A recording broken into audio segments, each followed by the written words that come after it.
you know?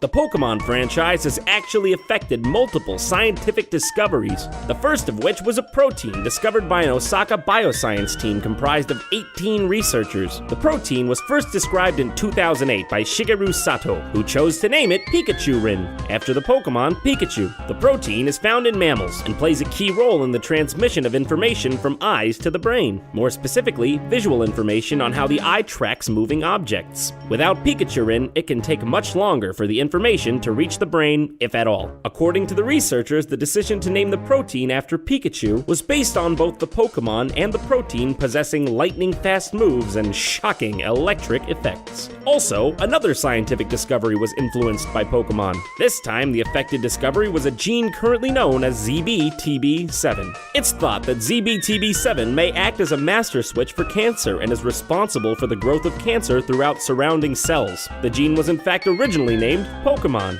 which stood for POK, Erythoid Myeloid Ontogenic Factor. Nintendo's subsidiary, the Pokemon Company, didn't appreciate the naming, however. In December 2005, they threatened legal action against the center that named the gene. The Pokemon Company understandably didn't want their trademark being linked to a cancer-causing gene, and naturally, they just didn't want to deal with the bad press that came with it. One thing that's also worth mentioning is that the Pokewalker bundled with Pokemon Heart Gold and Soul Silver was found to be one of the most accurate pedometers of its time. An Iowa State University study found it to have a substantially reduced step counting error when compared to other pedometers. Science has also obviously influenced many aspects of the Pokemon world, but in places you might not expect. The Pokemon Charmander is based on a salamander, as can be seen in its name. The connection between the two runs a lot deeper than a name, however, and even goes back to ancient Greece. The Greek philosopher Aristotle made many contributions to the scientific world, including zoology. Many of his zoological observations were never investigated by other scientists until many centuries later. This led to a few misconceptions about the animals he observed. Aristotle once said that salamanders could extinguish a flame simply by passing through it. The misconceptions continued centuries later with the ancient Romans. The Roman naturalist Pliny the Elder documented that the salamander is so intensely cold as to extinguish fire by its contact, in the same way that ice does. Even Leonardo da Vinci once mentioned in his notebooks that the salamander had no digestive organs, and suggested that it gets its sustenance from fire, which it allegedly used to renew its scaly skin. These unchecked statements ran rampant and formed the basis for the mythological salamander that is closely related with fire. Charmander essentially exists because of a series of scientific errors.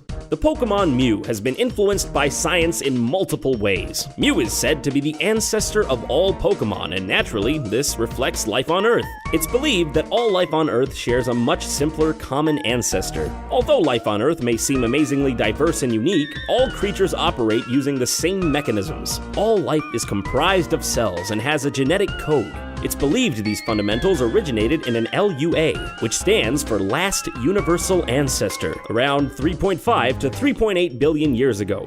Pokemon are also massively varied and said to come from Mew, which appears to be a much simpler life form. That's not all, though. Mew's relationship with Mewtwo could also be based on a debunked biological idea called a recapitulation theory. This theory is a suggestion that when an animal develops from an embryo to an adult, it goes through phases that resemble previous stages in its evolution.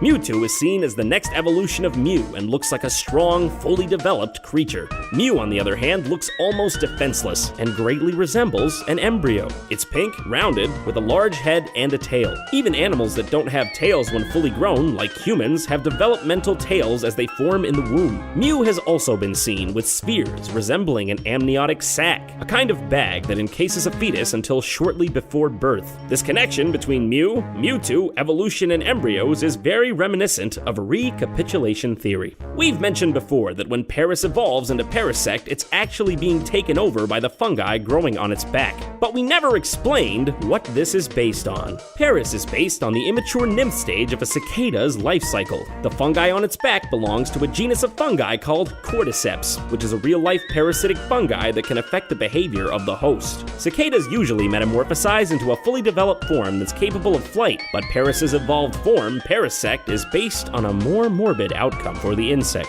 Parasect is effectively a cicada nymph that's been completely overtaken and is being controlled by the fungi. This also happens in nature. One prime example is a species of cordyceps that affects ants. The fungus in question will slowly consume the non-vital innards of the ant until it's ready to release its spores. Eventually, it finally takes full control of the ant, forcing it to climb up until it reaches what the fungi considers the right condition to release its offspring. The spores infect more ants, and the cycle continues.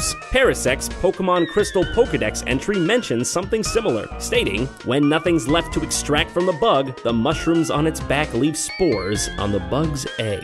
One last influence of science on Pokemon that you might not know is the swirls on Poliwag. Poliwhirl and Poliwrath's stomachs are based on tadpole intestines. The intestines form a spiral pattern, as can be seen in translucent tadpoles. And that's all for today, but don't forget to subscribe to Did You Know Gaming and follow Did You Know Gaming on Facebook and Twitter. Hi, I'm JonTron. If you want to see my brand spanking new video on bootleg Pokemon games, click this annotation right now. It's up right now, go watch it! Also, it has Pikachu in it. His face is there, and I hear the honeys love Pikachu. They come around the bend for it.